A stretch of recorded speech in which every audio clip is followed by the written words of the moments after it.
Trump administration asks Supreme Court to allow roving immigration raids in Los Angeles. The U.S. Department of Justice has filed an emergency appeal to the Supreme Court, seeking to overturn a federal judge's order that severely restricts immigration enforcement activities in the Los Angeles region.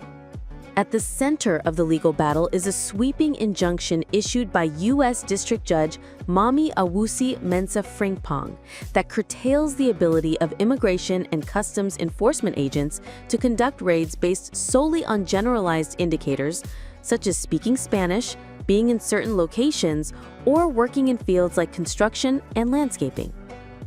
Federal judge halts roving immigration patrols. Judge Frimpong, appointed by President Joe Biden, issued her ruling in July, essentially halting what immigrant rights advocates have called roving raids by ICE across Southern California.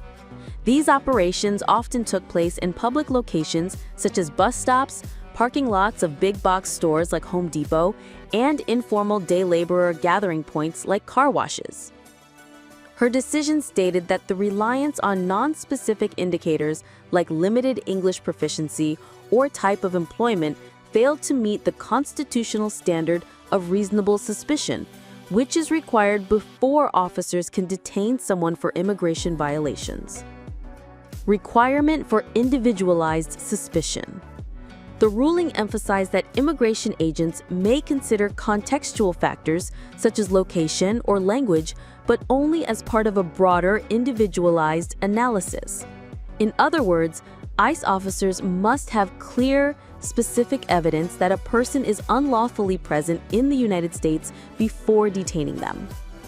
This decision delivered a significant blow to ICE's enforcement approach, which had often leaned on these generalized assumptions in lieu of individualized proof.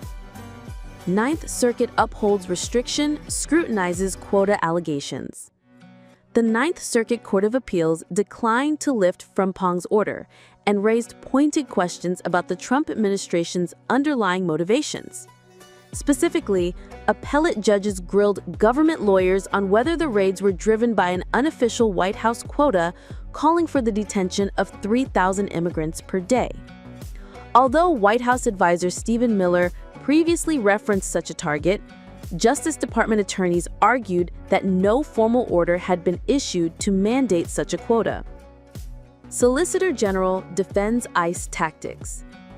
Solicitor General Sauer, in his filing to the Supreme Court, defended ICE's use of general characteristics to identify potential undocumented immigrants.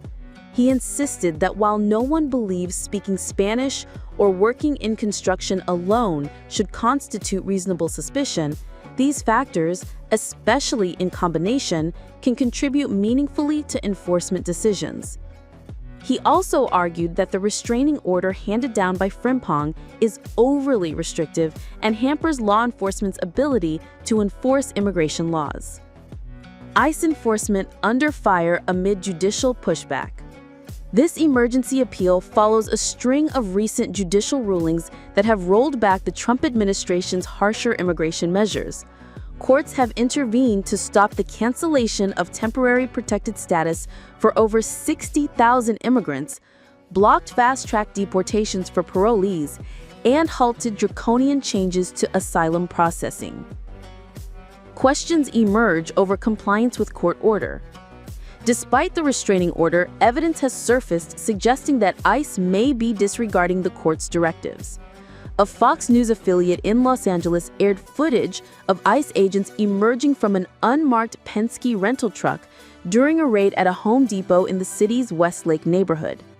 The video showed officers in camouflage uniforms detaining Latino men by physically dragging them across the parking lot, raising alarms among civil rights organizations.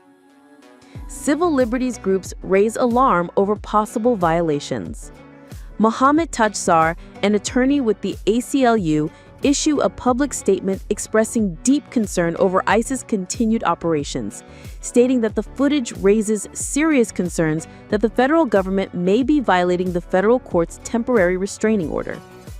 While the ACLU has not yet taken further legal action in response to the incidents, Tajsar noted that the organization is prepared to act at the appropriate juncture. Penske Corporation condemns misuse of trucks.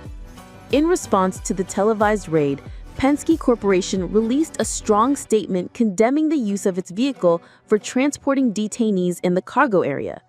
The company emphasized that it had not authorized ICE's use of its truck for the operation and reaffirmed its policies that explicitly forbid transporting people in such a manner.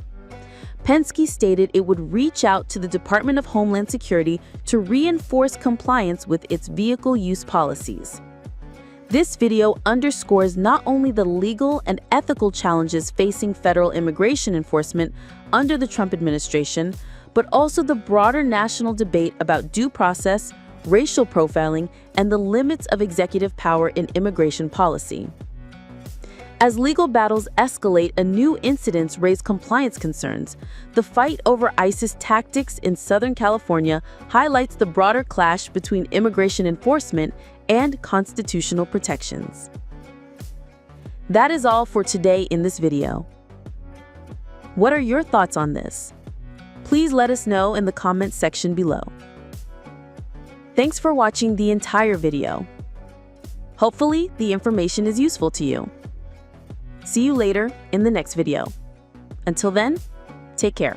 Trump administration asked Supreme Court to allow roving immigration raids in Los Angeles. The Justice Department has appealed to the Supreme Court to lift a federal judge's order blocking broad-based ICE immigration raids in Los Angeles. The order issued by Judge Frimpong halted arrests based on a general factors like speaking Spanish or working in construction, requiring individualized suspicion. The Ninth Circuit upheld the order, questioning a possible White House arrest quota. Solicitor General Swar defended ICE tactics, calling the order overly restrictive. And these ICE boss fell allegedly violating the order during a home depot raid, prompting concern from civil rights groups.